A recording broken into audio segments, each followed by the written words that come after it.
Before the end of last year, I made a video on this channel in which I took these two open EVSE equipped juice boxes and gave them load sharing thanks to Node-RED, Home Assistant and some terrible coding on my part. And today I'm here to let you know that you can now download and try that code for yourself. But don't blame me if something bad happens. Also, it's time for a bit of an update on the ongoing Ford Charge Station Pro saga, what Ford are trying to do to fix it, and also a few notes from earlier this week.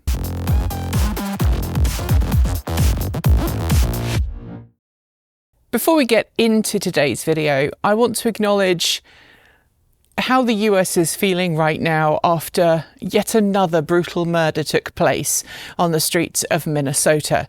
There is no question that Alex Pretti was executed. I don't want to mince my words here, but I do want to acknowledge that this was somebody who was following all the rules. He was exercising his amendment rights. He was exercising his right to film law enforcement on the streets. He was exercising his right to safely carry a weapon.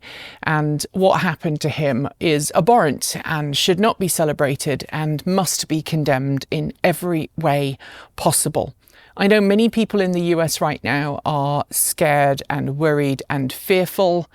And here at the channel, the impact of his death, along with so many other horrific acts that were perpetrated by Immigration and Customs Enforcement under the direction of President Donald Trump, have caused many of us to wonder what the future holds. And everyone at the channel has been impacted quite heavily. Today's video is not really a stopgap video per se, but I want to make it absolutely clear that everyone at the channel stands together and is very much condemning what has happened at the hands of ICE in the last year in the US. It must end. It must stop. There is a better way. With that said, I also want to give you an update on the video story that I published earlier this week discussing the cancellation of the Chevrolet Bolt EV. Several people commented, quite rightly, that there appear to be multiple versions of this story. One that says that EVs are being cancelled, or rather the Bolt EV is being cancelled. And another one seems to suggest that maybe the Bolt EV isn't being cancelled, but production plans are being adjusted. This week, GM did hold its earnings call, and it did seem to suggest it is moving away from EVs a little bit more than perhaps we may have inferred in the past. I hope to be proven wrong. I hope that other channels like Coulomb that have come out with a more positive reaction to the news story say, yeah, we're right, you're wrong, and I'm proven to be wrong, because I really do want the Chevrolet Bolt EV to continue to be produced and to continue to be sold, either in its current form or in a future form. I know in the past GM has committed to making a whole family of Bolt EV-like vehicles, and again, I hope that I am proven wrong on this one. However, I've worked in the industry for 20 years, I have seen this before, and past experience, while not an indicant of future performance, has certainly influenced how I view this. And yes, there is a bias in my reporting in that regard.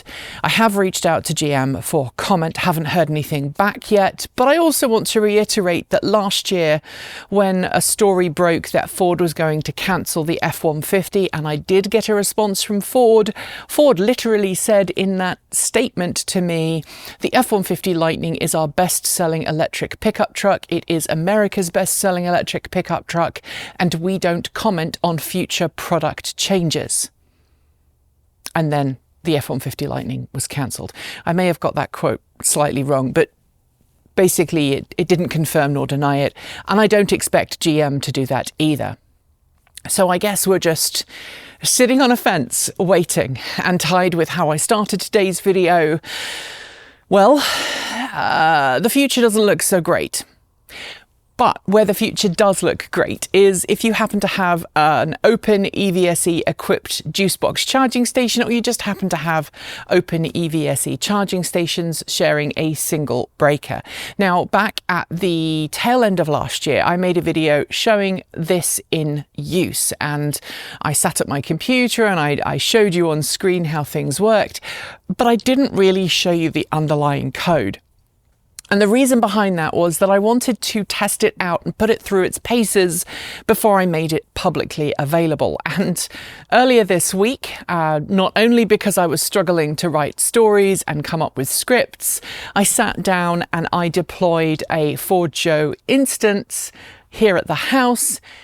And that's basically an alternative to GitHub. I did ask some of you if you wanted me to host it on GitHub, and I got a mixed reaction. Some of you were like, yeah, please don't host stuff on GitHub if you can avoid it. Please host it elsewhere. So in the spirit of doing what we started last year, which is moving a lot of our services and our scripts and our hosting internal, I basically built my own Git here at the house. And so now if you go to this link, you'll see all of the files and an instructional README, and also a little bit more of an in-depth installation guide to get the same code I've got running on these, running on your own system. However, I do want to reiterate, I'm doing that as just me. Not as my company, not as Transport Evolved, but as me. And if you download and use it, you do so at your own risk. I am not liable for anything that happens if you use that code, because it is just that. I am not a professional coder, and there may be errors in it, and it's up to you to check it and make sure it's safe. Like any other open source project out there, do so at your own risk. However, I have anonymized a lot of the flow, the config flow, and in the instructions, I go through how you can customize it for your own ends.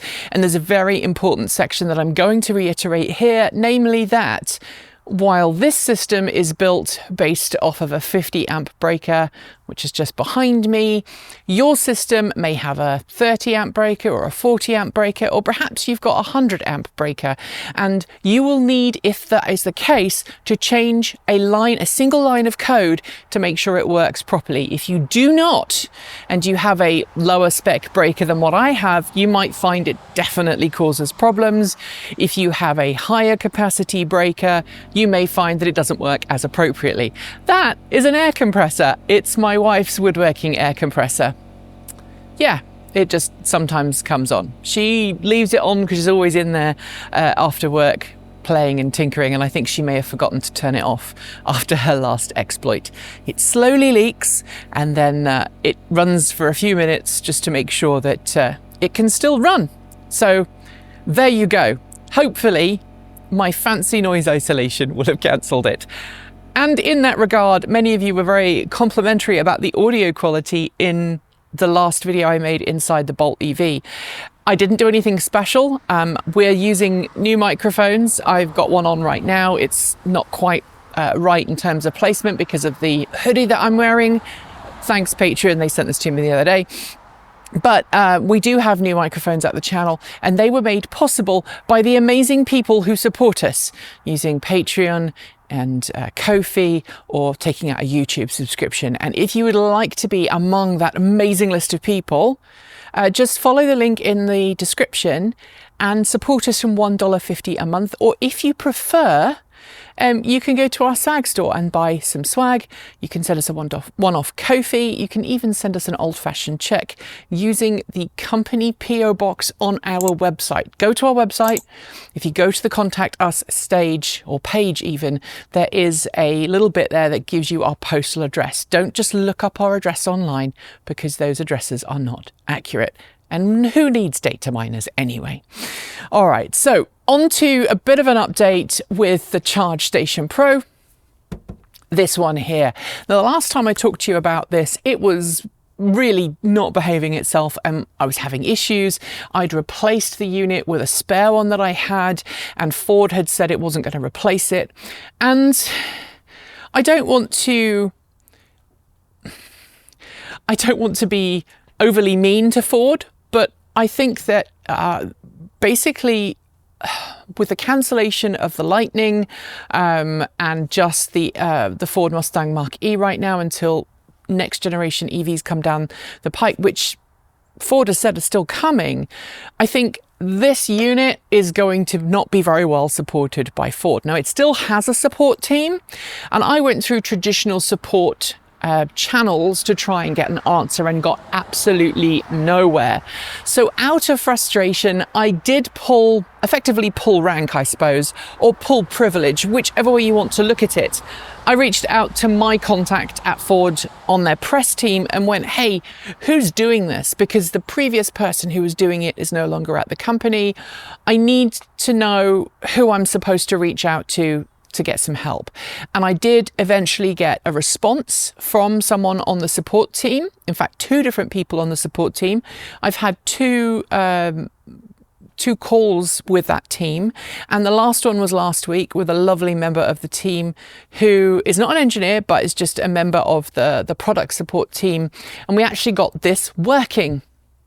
We got it officially reset. We got it working for all of about 8 hours, and then I looked on my network and it dropped off the network yet again. And the problem that we're seeing is now we get the Wi-Fi access point that this provides. It pops up online. When I go in with the Ford Charge Station Pro setup app, it tells me it can't connect, or it says that there's an invalid something or other. And frustratingly, that's where it's left right now. Now, I did reiterate to my contacts at Ford and to the engineering teams that I spoke with, please make a USB Ethernet adapter available so that people who have these can just plug them into their local network, because the Wi-Fi access point seems to be the weakest link. But whatever is wrong with this one, it just seems to keep dropping off the network and resetting itself, which makes me wonder, maybe there's a problem with its memory chips or something. You know, if there is a corrupted memory file in there and it's struggling to read it, maybe that causes the system to reset. I don't know. Ford doesn't know. But the last email I got was yesterday, and I'm told that Ford Engineering is looking into it and are going to try and come up with a solution.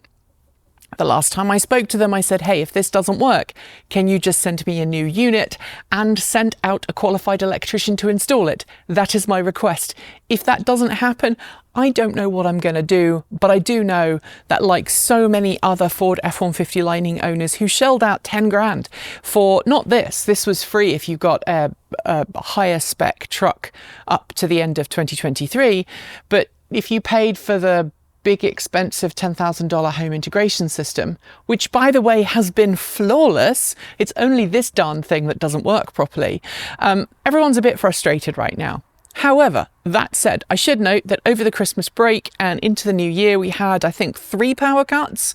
And every time we had a power cut, I was able to get the Charge Station Pro working and the F-150 Lightning powering my home, which is phenomenal. I'm very happy that that system worked. On one occasion, I even charged Vi's Bolt EV from the truck because the Bolt was plugged into our 110 volt charger.